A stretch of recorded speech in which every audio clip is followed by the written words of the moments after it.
Okay, we're back again. We're going to talk today about Revelation 13.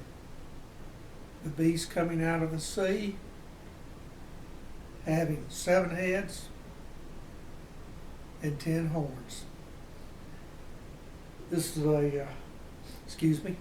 a continuation of the series on the person who starts out as the little horn, and then for a while becomes the Antichrist, the king of Israel, until he's rejected by his people for revealing himself as the man of sin and not the Messiah after all, as they will think for a little while, maybe 3 years. Then he becomes the beast. And this person is in Revelation 13 and talks about the first beast coming out of the sea. It's important to understand the beast coming out of the sea, the first beast in Revelation 13, is not only this person we're talking about, but it is also the kingdom he will be over. In fact, the person himself is only represented by one of the heads on this beast. So the beast comes out of the sea. He has a body of a leopard, feet of a bear, and the mouth of a lion. Unfortunately, we don't have any drawing or pictorial handed down to us from John of what he saw. He may have prepared a pictorial, a drawing of sorts, during his day when he presented Revelation to the church.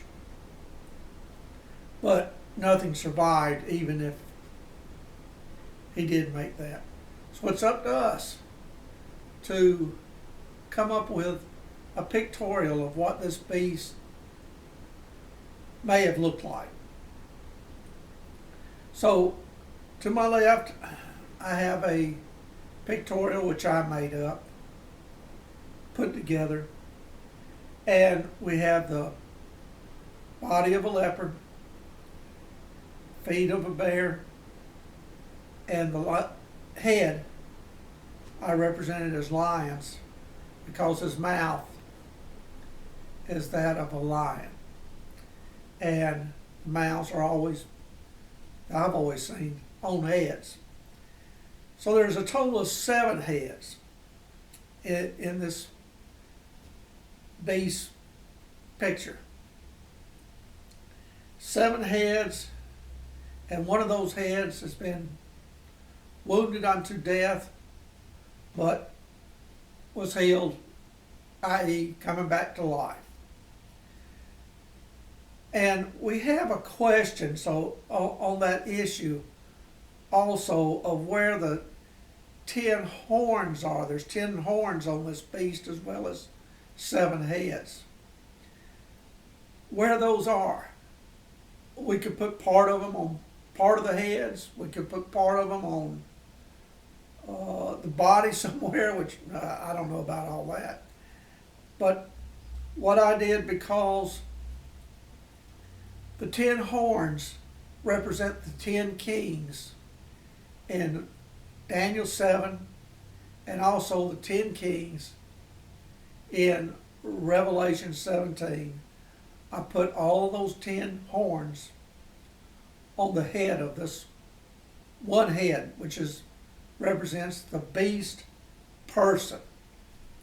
So we have beast kingdom, the overall beast, and the one head that represents the beast person with 10 horns on that one head, and those 10 horns have their crowns, signifying what it says over in Revelation 17, that they rule with the beast for 1 hour.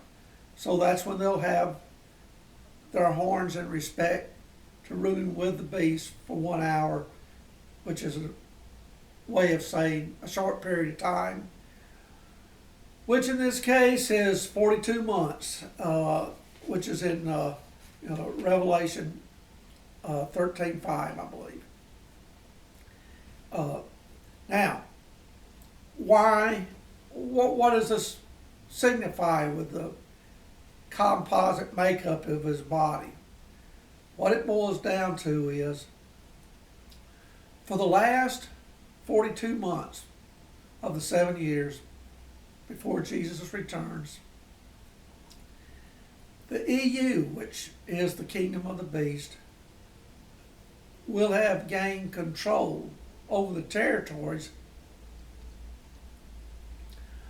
once held by those three kingdoms in Daniel 7. Excuse me, I got a little bit of a cold here. And those three kingdoms were the Babylonian kingdom, followed by the Medes and the Persian kingdom, followed by the Greek Empire, followed by the Roman Empire. And the 10 kings in Daniel 7 come out of the fourth kingdom, which is the Roman Empire, and in the end times that manifests itself as the EU. We don't know at present who those 10 kings are. We certainly don't know who the little horn person is. So it remains to be seen who those are and what form of government actually develops in the EU. But this is coming up within this current generation, because in Matthew 24:32, Jesus gave the generation when all these things were going to take place. And it's based on the parable of the fig tree. And the fig tree represents Jerusalem. The reason it represents Jerusalem is because when Jesus and the disciples were headed into Jerusalem, the week that he would be crucified, he cursed a fig tree beside the road because he said there are no figs on it, it's not the season, which is another way of indicating that that particular generation would not produce any fruit, i.e. receiving him as the Messiah, King of Israel. So we have to look at 1967. 1967, Jerusalem became under Jewish control once again, is now the capital of Israel. So that generation will not pass away until all the end times prophecies are fulfilled, including the 7 years, Jesus' return, and this beast person. So a generation in Psalms 90 is taken to be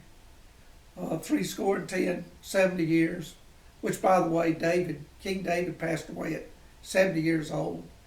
So we take 70 years and add it to 1967, and that results in 2037. Jesus will return before 2037. We don't know when. The one caveat is, in Psalms 90, the 70 years, it also says a generation can be 80 years if by strength. So it's not an absolute lock that it's 70 years plus 1967, but odds are that it is. So we're looking for all those events to take place, and before 2037, so we subtract 7 years from 2037. The 7 years should begin before the end of 2030. So we're really closing in on that time. Well, when we get down to the last 42 months and the EU controlling all the Middle East, all the oil in that region, this person called the beast, he'll be running the world, because as dictator of the EU, he will have that kind of influence over the rest of the world, and also the rest of the world will be thinking, hey, he's the chief God, he's God. So they'll be worshiping him. And there'll be a statue image made of the person placed on the Temple Mount. People will have to worship that statue image as well. And that statue image is what is called the abomination of desolation. And it's a signal for the Jews in Judea. That's in Matthew 24, the verses 15 through 31. That's addressing the Jews, what they should do at that time. Right now, Jews, quote, Judaism, takes no value of what it says in the New Testament. To them, it's fairy tales. And this person who's going to be the little horn, who becomes the Antichrist, who becomes the beast, he's taken all that, even if he hears about it, he's been indoctrinated to consider that fairy tales. So he's not going to take steps to avoid becoming that person, because to Jews, the New Testament prophecies are fairy tales. And they have some of their justification is they say there's no Antichrist, there is no false Messiah in the Tanakh. They're right as far as being specifically identified as the Antichrist. It's a word found only in the New Testament. So they are right that the word does not appear in their Bible, the Tanakh. So the Jews are looking for the Messiah. They'll be prying for this person right after Gog Magog, who will fool them for a while. Eventually, when he becomes the beast, they will have rejected him as being their Messiah. So he's the beast, dictator of the EU at that time, the last 42 months. And the 10 kings of the EU will be aligned together under him. He'll be over the entire EU and essentially the world. Now we have in Revelation 13, Revelation 12, and Revelation 17 similar pictorial information about this beast. It has 7 heads. In those chapters, it has 10 horns. The difference is where the crowns are located. It changes chapter to chapter between those 3 chapters, because those 3 chapters denote 3 different time frames, the status of this beast image. I'm going to go over that in the next video.